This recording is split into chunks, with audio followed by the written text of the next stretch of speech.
Salam. Shalom. Kita akan buka Hagai pasal 1 ayat 9.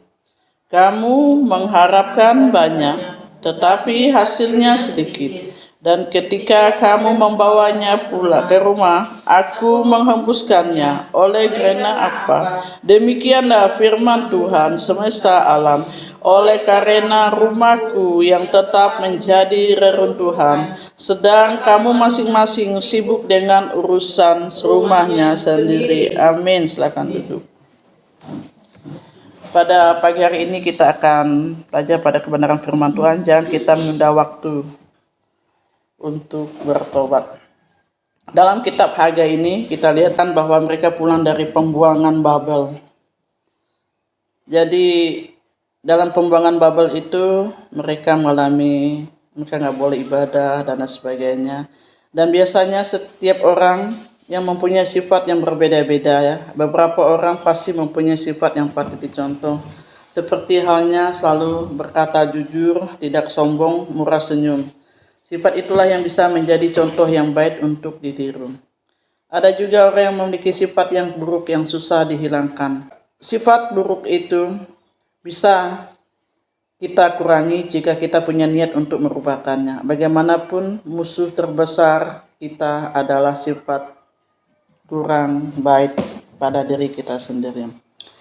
Salah satu perilaku buruk yang cenderung yang ada pada sifat seseorang yaitu suka menunda-nunda waktu. Pekerjaan yang seharusnya diselesaikan, menunda pekerjaan seharusnya bisa kita kerjakan saat ini. Tindakan yang merugikan diri kita sendiri. Berarti kita kehilangan waktu tidak bisa tergantikan. Kalau kehilangan suatu barang mungkin kita masih bisa dapatkannya. Namun sekali kita kehilangan waktu, kesempatan tidak akan pernah kembali. Semakin kita terbiasa menunda-nunda pekerjaan, waktu kita semakin membuat kita menjadi malas. Hari ini atau waktu yang sekarang adalah berkat dan pemberian Tuhan yang sangat berharga. Oleh karena itu pusatkan pikiran kita, tenaga dan talenta yang ada untuk sesuatu yang ada di tangan kita. Pada hari ini juga jika kita mendengar kebenaran firman Tuhan, suara Tuhan, janganlah kita keraskan hati kita. Dalam kitab Hagai itu ada penundaan yang dilakukan oleh orang Israel dalam usaha membangun kembali bait Allah setelah mereka kembali dari pembuangan Babel. Dan dicatat oleh Nabi Hagai bahwa penundaan itu disebabkan oleh karena mereka tidak memprioritaskan bait Allah, namun lebih mendahulukan rumah tempat tinggal mereka. Tentang pembangunan kembali bait Allah, yaitu dalam kitab Hagai pasal 1 ayat 1 sampai 11 dikatakan bahwa mereka menunda waktu yang ada. Begini firman Tuhan semesta alam, bangsa itu berkata, sekarang itu belum tiba waktunya untuk membangun kembali rumah Tuhan. Maka setelah pulang dari pembuangan Babel, mereka membuat rumah mereka sendiri. Jadi sebenarnya itu sudah dikasih tahu bahwa kalau kalian pulang dari pembuangan Babel ke Yerusalem harus membangun bait Allah. Tapi mereka lebih mementingkan buat rumah sendiri. Nah, penundaan problem yang Yehuda itu sebagai umat pilihan Allah, mereka seharusnya membangun kembali bait Allah yang sudah dihancurkan oleh bangsa Babel. Karena bait Allah adalah tempat dan representasi dan kemuliaan Tuhan. Untuk bergembala baca Hagai pasal 1 ayat 8. Hagai pasal 1 ayat 8, demikianlah firman Tuhan. Jadi naiklah ke gunung, bawalah kayu dan bangunlah rumah itu, maka aku akan berkenan kepadanya dan akan menyatakan kemuliaanku di situ, firman Tuhan. Amin. Di sini dikatakan bahwa Tuhan berfirman kepada umat Israel atau Yehuda pada saat itu supaya mereka membawa kayu itu dan membangun rumah Tuhan. Supaya hidup mereka berkenan di hadapan Tuhan dan Tuhan akan menyatakan kemuliaannya di situ.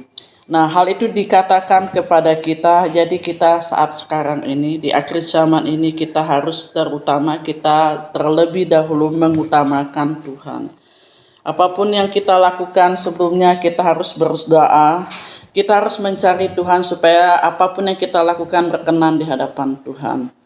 Nah, di situ dikatakan bahwa selama 16 tahun telah lewat sejak mereka kembali dari pembuangan ke kota Yerusalem dan mereka bahkan sama sekali tidak untuk membangunnya, tapi mereka terus menundanya. Dan firman Tuhan dikatakan bahwa dalam Hagai pasal 1 ayat 2 dikatakan, beginilah firman Tuhan semesta alam, bangsa itu berkata sekarang belum tiba waktunya untuk membangun kembali rumah Tuhan. Bayangkan, Tuhan sudah katakan kalau kalian pulang ke Yerusalem, karena pembuangan Babel itu mereka tidak menyembah Tuhan Allah begitu. Akhirnya di situ mereka dibawa ke pembuangan Babel itu, selama 70 tahun mereka dijajah. Dan Tuhan katakan dalam waktu itu, katakan kalau mereka sudah dijajah 70 tahun, maka Tuhan akan membawa mereka kembali ke Yerusalem. Dan dikatakan bahwa kalau kalian pulang kembali ke Yerusalem, kalian harus membangun rumah Tuhan. Maksudnya dibawa ke gunung, bawa papan, kayu untuk membangun rumah Tuhan, untuk mereka bisa beribadah mencari Tuhan. Nah, hal itu mereka tidak prioritaskan, tapi mereka prioritaskan buat rumah sendiri dulu. Maklumlah di pembuangan di sana kan tidak punya rumah, tapi mereka pemikirannya begitu keliru. Di situ dikatakan bahwa mereka menabur banyak, tapi mereka dapat hasilnya sedikit. Nah, karena mereka tidak melakukannya, maka Tuhan mengatakan kepada mereka, kamu mengharapkan banyak tetapi hasilnya sedikit. Ketika kamu membawa ke rumah, aku menghembuskannya karena apa? Demikian firman Tuhan semesta alam. Oleh karena rumahku tetap menjadi reruntuhan, sedang kamu masing-masing sibuk dengan urusan di rumahmu sendiri. Di sini Tuhan katakan bahwa kita tidak boleh menunda-menunda waktu. Mungkin Tuhan suruh berdoa, malas, ngantuk sekali. Nah, Tuhan katakan bangun begitu, tapi kita kadang-kadang malas begitu.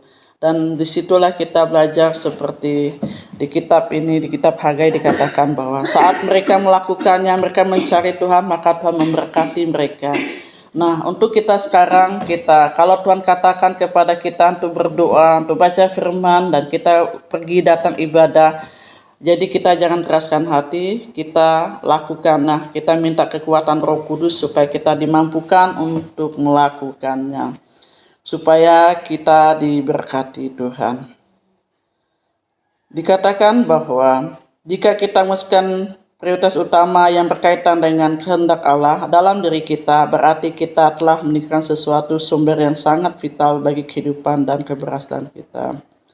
Seorang pemalas yang suka menunda akan menuai buahnya, dan kemalasannya itu ia akan miskin dan kekurangan.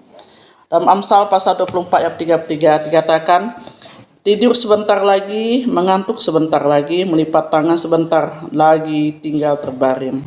Ayat 34, maka datanglah kemiskinan seperti seorang penyerbu dan kekurangan seperti orang bersenjata. Ini lebih memilih untuk tidur dan bersantai-santai daripada melakukan pekerjaan. Kita menunda-nunda apa yang sebenarnya yang dapat kita kerjakan. Kalau orang memalas itu sebentar lagi, nanti. Nah, dikatakan bahwa kita tidak boleh menunda waktu yang ada.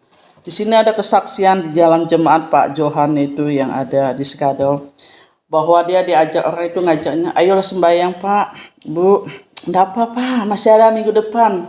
Tahu apa yang terjadi? Hari Selasanya dia tersentak kabel, dia nganuk TV, meninggal di tempat. Jadi tidak ada kesempatan lagi.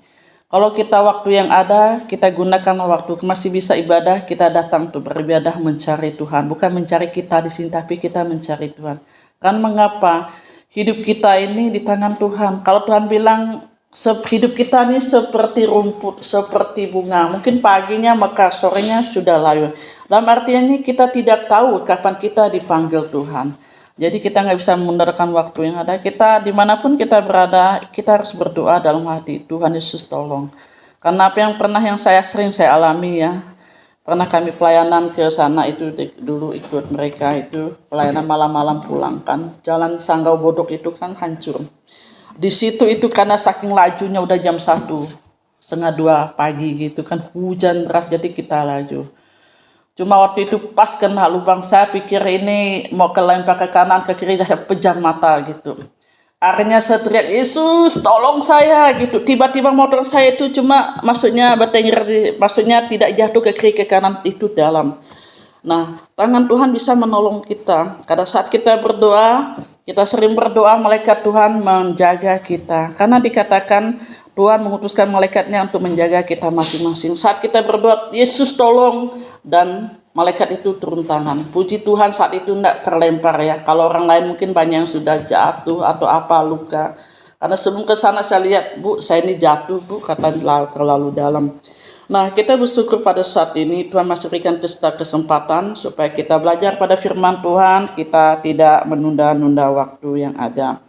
Dan kita tidak boleh menundakan pekerjaan. Kalau kita menunda pekerjaan, nanti dan nanti. Waduh, jadi kita makin bertumpuk. Hal itu sering terjadi dalam diri kami pribadi ya. Kalau kadang-kadang, ayolah pergi nupuk, nanti ya. Kalau ya pas panen lihat di situ hasilnya enggak, pasti mikir kemarin nyesal ya, ngapa saya nggak mupuk selama ini. Nah, dikatakan jangankan menunda waktu untuk kita bertobat, menundakan pekerjaan hasil kita juga tidak banyak. Jadi apa yang harus kita lakukan pada saat ini supaya kita saat kita mendengar kebenaran firman Tuhan, kita belajar untuk dapat mendengar suara Tuhan, minta kepekaan dari Tuhan supaya kita dapat melakukan kehendak-Nya dan kita akan diberkati.